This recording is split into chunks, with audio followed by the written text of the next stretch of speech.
30% discount at Stone Stopper by Moonstone TM. Find us at moonstonenutrition.com. Here Radio. Stone Stopper by Moonstone TM is a doctor-developed, science-backed kidney health solution with 30 MEq of alkali citrate to prevent kidney stones. Available in powders and capsules. Enjoy an exclusive discount with my promo code moonstonenutrition.com. Here Radio to get 30% discount. Other shows we have for you to enjoy at myclassicradio.net. The Avengers was most certainly not a household name in South Africa prior to the radio series. With no national television service until 1976, the mechanism simply was not present in the country to show television programs to mass audiences. While many other countries reveled in the filmed adventures of John Steed and company, South Africa was not equipped to join in the fun. The series took Britain by storm and made a major impression in the American markets, being that greatest of rarities, a British series given a network transmission slot. However, as a film series, rather than a videotaped one, The Avengers was able to gain a modicum of exposure in South Africa through film rentals. Come and listen at myclassicradio.net.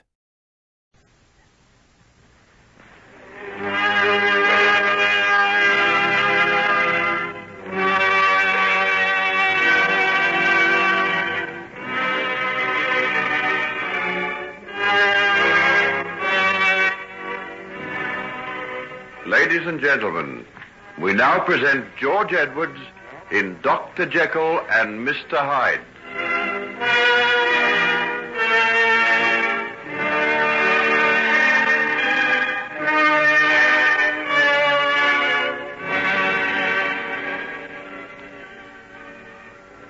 You mustn't eat it. I won't let you. What? Not let me eat a pasty that I've paid a guinea for? You've got some other reason for this. You're trying to get back on Sam for something. Sparza, what's come over you? I don't know, Mother, but I don't like this man. It was you who brought him to the house. Yes, but it were almost dark outside, and how could I see what he was like with him all wrapped up in a scarf half over his face? What are you talking about? Anyone would think the gentleman was someone we wouldn't care to ask inside. You didn't like him either till you see the guinea that he has in his purse. Shame on you, Mother. Is that the way you judge a man? And shame on ye that you talk to your own mother such a way. Sit you down, sir, beside the fire, and I'll be making you some tea. Sparza, you can go and tell young Sam to come some other time if it's a pasty he's looking for. What's this? Is it my name I can hear, Mrs. Cole? What? What's that fellow doing here? Eating your pasty, as you can see.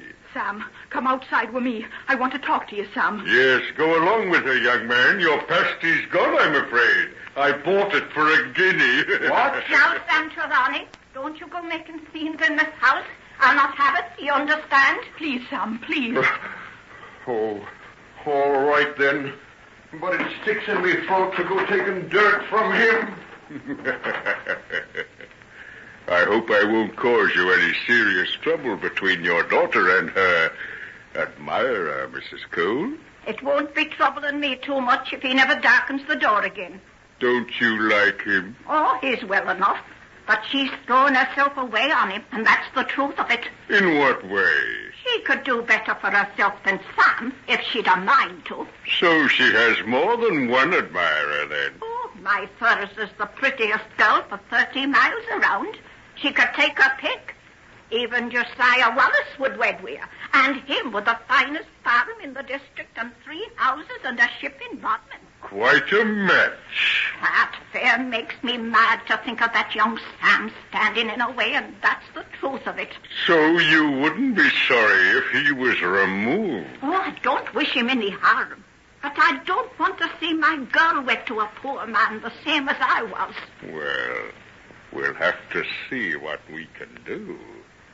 We'll have to see. I'm not saying that the widow Cole weren't a lot to blame for what happened.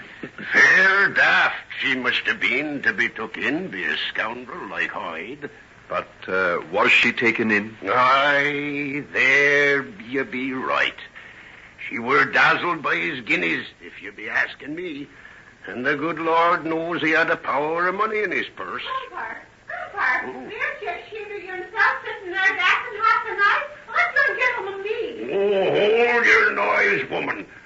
doctor wants to hear all about young Sam and that feller Hyde. Don't you, sir? Yes. Let me hear it all. Well, as I was saying, the widow Cole were fair dazzled by his guineas. Brazen it were, and at her age, too. You could have knocked me down with a feather when he moved his traps out of this here inn and went off to live with them. He did, too. You know, he went off from the inn on their invitation. And, how did the rest of the village take it? Oh, it were open scandal, so it were. When she began to wear them flash clothes, bought, if you please, at Josiah Wallace's store in Bodmin, where things reached a pretty pass. The poor lass Thurzer could scarce hold up her head. Mother, you're never going to church in clothes like that. And why not? Isn't it time I had something decent to wear instead of the old rags I've had to put up with all my life? But, Mother, what'll folks be saying? They'll be saying that fine feathers make fine birds, no doubt. Well, let 'em, as long as the feathers be on my hat. Oh, you can't. Mother, what's come over you? How can you do such things? What things? Take presents for Mr. Hyde. Don't you know what folks be saying? Let them. I've wanted nice things all my life and never had a chance of getting them. Do you think I'm going to pass them by now because of a lot of wagging tongues? Put on your bonnet and let's be getting off. Parson don't like it if folks comes late. I'll not be going with you. What's that? You heard. Put on your things this minute, or do I have to fetch you a slap across the ear to remind you I'm your mother? It'd take more than that to make me know that the woman standing afore me now, dressed in them clothes that she got in such a way as any mother of mine. Take that for your sauce. It's no use blubbering like that. I'll have no child of mine give me a lip while she's living in my house. Very well, then. I'll go. You'll what? Either that man Hyde goes or I do. And who are you, miss, to set yourself up in judgment of your mother? Would you be asking me to condone the things I knows are going on? Do you think I'm blind and deaf? I'll be asking you to mind your own business. What my mother does and what folks say about her is my business. And if I can do aught to bring you to your senses, I'll do it. You'd be a deal better advised to come to your senses yourself. Look at the fine length of silk he brought you home 2 days ago. And what did you do with it? Put it in the fire. The same as I'd burn any other of the devil's things he brings into the house.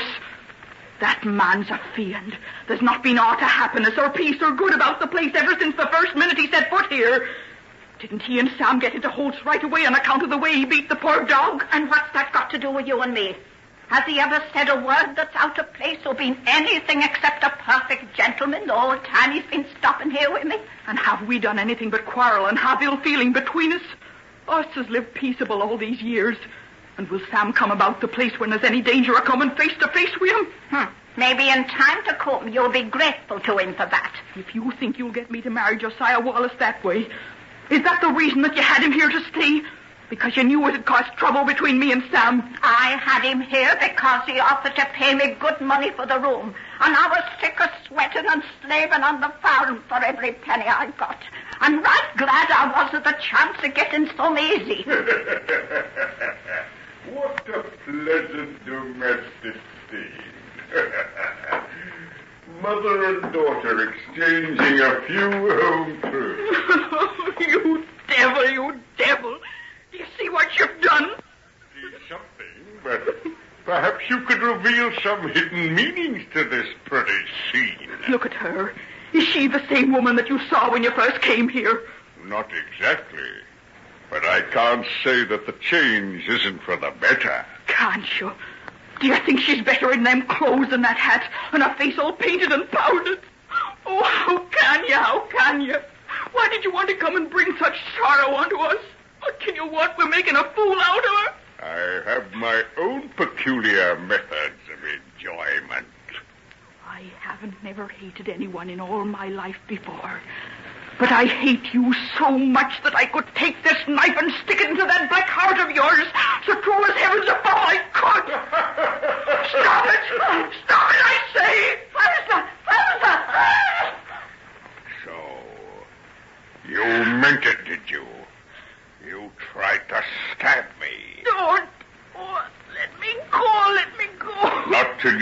down on your knees and beg my pardon and say you're sorry.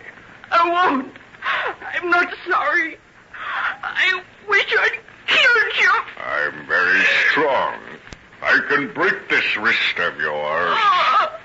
I shouldn't like to have to do it, but I will. Oh, let her go. Let her go. Don't do that. Get out of my way, you rattle fool. And now, my pretty little vixen, will you get down on your knees and do as I say? No, I won't. I hate you. That's better. Now we're getting to it. Down you go, both knees. Now, your head on the ground. Right down until it touches my boots. No. Then one twist more and that should be enough. I thought it would be. Now say you're sorry and I'll let you go.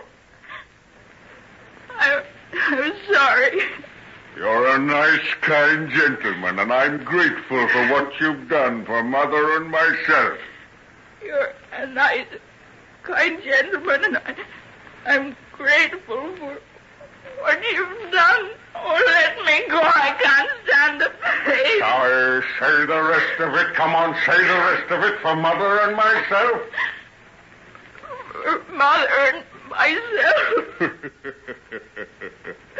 That's right. Now I'll let you go and you can get up. Elsa, don't touch me. Don't touch me. You're as bad as him. I never want to see either of you as long as I live. Elsa, where are you going? Let her go, let her go. She can't go far. She hasn't either clothes or money. Oh, how could you do it to her? She's right. You are a fiend. Oh, how could I ever have had anything to do with you? Because you're a contemptible, money-grabbing, unscrupulous hag. Where are you going? To pack my things. I've had enough of simple village life. You and your charming, though regrettably straight-laced daughter have begun to bore me. You can't. You can't just go off and leave me like this. What gave you the idea that I'd do anything else? I'll admit it may be a little unpleasant for you. After all, I imagine that your neighbors must have a very fair idea as to the source of your sudden prosperity. But that will pass, along with the prosperity. You try to stab me, would you? Allow me, my dear. Good. I'm glad I didn't have to use the same harsh methods I was forced to adopt about Thurza. And now, while I think of it, I believe I'll have that ruby ring off your finger. It belonged to my father. Can't imagine what made me give it to you. Well, you've got your ring. Now get out of this house at once. As soon as I've got my things, with the greatest of pleasure.